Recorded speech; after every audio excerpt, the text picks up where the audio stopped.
بسم اللہ الرحمن الرحیم۔ صحیح بخاری حدیث نمبر 531۔ حشام بن عبداللہ دستوائی نے قتادہ ابن دعامہ کے واسطہ سے انہوں نے حضرت انس رضی اللہ تعالی عنہ سے نبی کریم صلی اللہ علیہ وآلہ وسلم نے فرمایا کہ جب تم میں سے کوئی نماز میں ہوتا ہے تو وہ اپنے رب سے سرگوشی کرتا رہتا ہے، اس لیے اپنی داہنی جانب نہ تھوکنا چاہیے بلکہ بائیں پاؤں کے نیچے تھوک سکتا ہے۔ صحیح بخاری حدیث نمبر 532۔ قتادہ رضی اللہ تعالی عنہ نے انس بن مالک سے بیان کیا، آپ صلی اللہ علیہ وآلہ وسلم سے روایت کرتے ہیں کہ نبی کریم صلی اللہ علیہ وآلہ وسلم نے فرمایا، سجدہ کرنے میں اعتدال رکھو، اور کوئی شخص تم میں سے اپنے بازوؤں کو کتے کی طرح نہ پھیلائے۔ جب کسی کو تھوکنا ہی ہو تو سامنے یا دائیں طرف نہ تھوکے، کیونکہ وہ نماز میں اپنے رب سے پوشیدہ باتیں کرتا رہتا ہے۔ اور سعید نے قتادہ سے روایت کر کے بیان کیا ہے کہ آگے یا سامنے نہ تھوکے، البتہ بائیں طرف پاؤں کے نیچے تھوک سکتا ہے۔ اور شعبہ نے کہا کہ اپنے سامنے اور دائیں جانب نہ تھوکے بلکہ بائیں طرف یا پاؤں کے نیچے تھوک سکتا ہے۔ حمید نے انس بن مالک رضی اللہ تعالی عنہ سے وہ نبی پاک صلی اللہ علیہ وسلم سے کہ قبلہ کی طرف نہ تھوکے اور نہ دائیں طرف، البتہ بائیں طرف یا پاؤں کے نیچے تھوک سکتا ہے۔ صحیح بخاری حدیث نمبر 533۔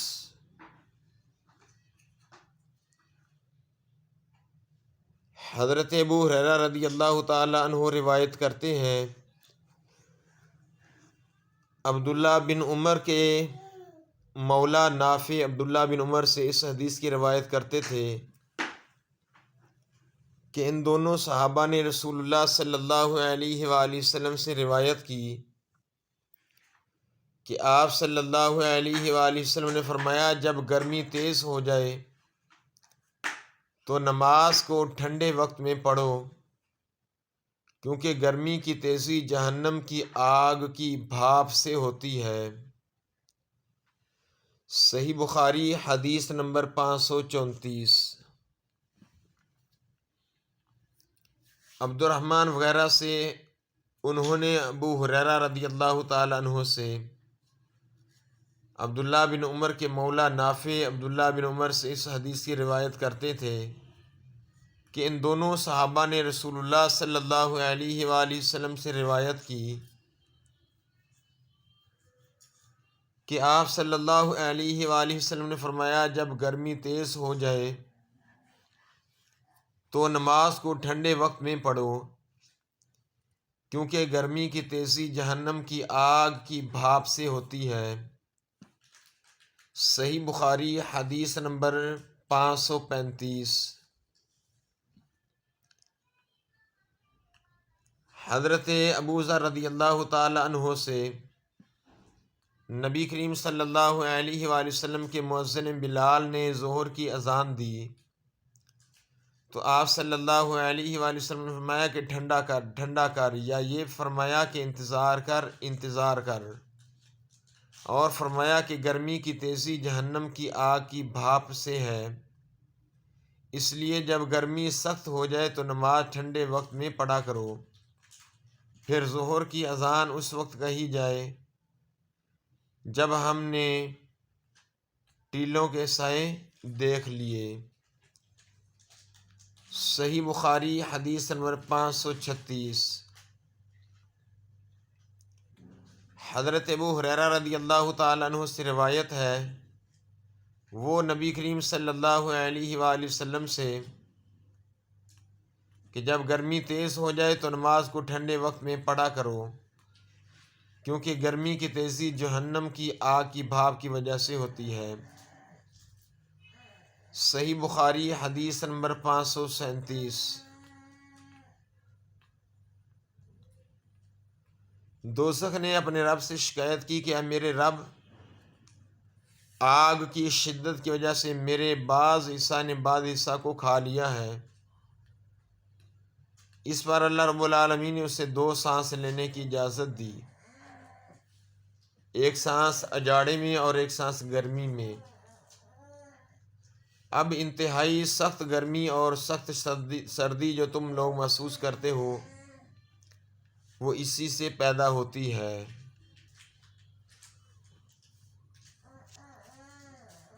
صحیح بخاری حدیث نمبر 538۔ ابو صالح ابو سعید خدری کے واسطہ سے بیان کرتے ہیں کہ نبی پاک صلی اللہ علیہ وآلہ وسلم نے فرمایا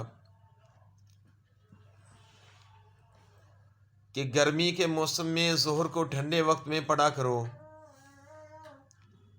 کیونکہ گرمی کی شدت جہنم کی بھاپ سے پیدا ہوتی ہے۔ صحیح بخاری حدیث نمبر 539۔ حضرت ابو ذر غفاری رضی اللہ تعالیٰ عنہ سے نقل کرتے ہیں، انہوں نے کہا کہ ہم ایک سفر میں رسول اللہ صلی اللہ علیہ وآلہ وسلم کے ساتھ تھے۔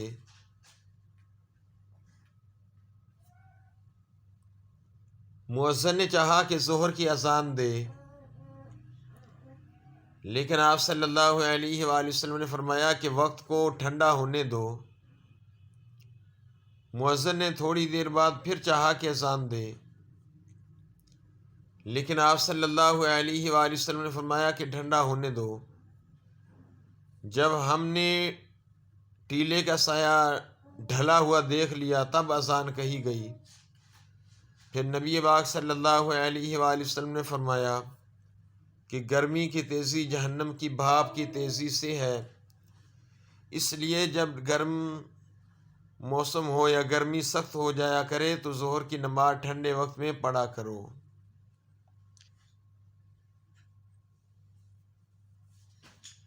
صحیح بخاری حدیث نمبر 540۔ حضرت انس بن مالک رضی اللہ تعالیٰ عنہ نے خبر دی کہ جب سورج ڈھلا تو نبی پاک صلی اللہ علیہ وآلہ وسلم حجرہ سے باہر تشریف لائے اور ظہر کی نماز پڑھی، پھر منبر پر تشریف لائے اور قیامت کا ذکر فرمایا، اور آپ صلی اللہ علیہ وآلہ وسلم نے فرمایا کہ قیامت میں بڑے عظیم امور پیش آئیں گے۔ پھر آپ صلی اللہ علیہ وآلہ وسلم نے فرمایا کہ اگر کسی کو کچھ پوچھنا ہو تو پوچھ لے، کیونکہ جب تک میں اس جگہ پر ہوں تم مجھ سے جو بھی پوچھو گے میں اس کا جواب ضرور دوں گا۔ لوگ بہت زیادہ رونے لگے۔ آپ صلی اللہ علیہ وآلہ وسلم برابر فرماتے جاتے تھے کہ جو کچھ پوچھنا ہو پوچھو۔ عبداللہ بن حذافہ سہمی کھڑے ہوئے اور دریافت کیا کہ نبی کریم صلی اللہ علیہ وسلم میرے باپ کون ہیں؟ آپ صلی اللہ علیہ وآلہ وسلم نے فرمایا کہ تمہارے باپ حذافہ تھے۔ آپ صلی اللہ علیہ وآلہ وسلم اب بھی برابر فرما رہے تھے، پوچھو کیا پوچھتے ہو؟ اتنے میں عمر رضی اللہ تعالیٰ عنہ ادب سے گھٹنوں کے بل بیٹھ گئے اور انہوں نے عرض کی کہ ہم اللہ تعالیٰ کے مالک ہونے، اسلام کے دین ہونے اور محمد صلی اللہ علیہ وآلہ وسلم کے نبی ہونے سے راضی اور خوش ہیں، پس اس گستاخ سے ہم باز آتے ہیں کہ آپ صلی اللہ علیہ وسلم سے بے جا اور بے جا سوالات کریں۔ اس پر نبی کریم صلی اللہ علیہ وآلہ وسلم خاموش ہو گئے۔ پھر آپ صلی اللہ علیہ وآلہ وسلم نے فرمایا کہ ابھی ابھی میرے سامنے جنت اور جہنم اس دیوار کے کونے میں پیش کی گئی تھی، پس میں نے نہ ایسی کوئی عمدہ چیز دیکھی جیسی جنت دیکھی۔ اور نہ کوئی ایسی بری چیز دیکھی جیسی میں نے دوزخ دیکھی تھی۔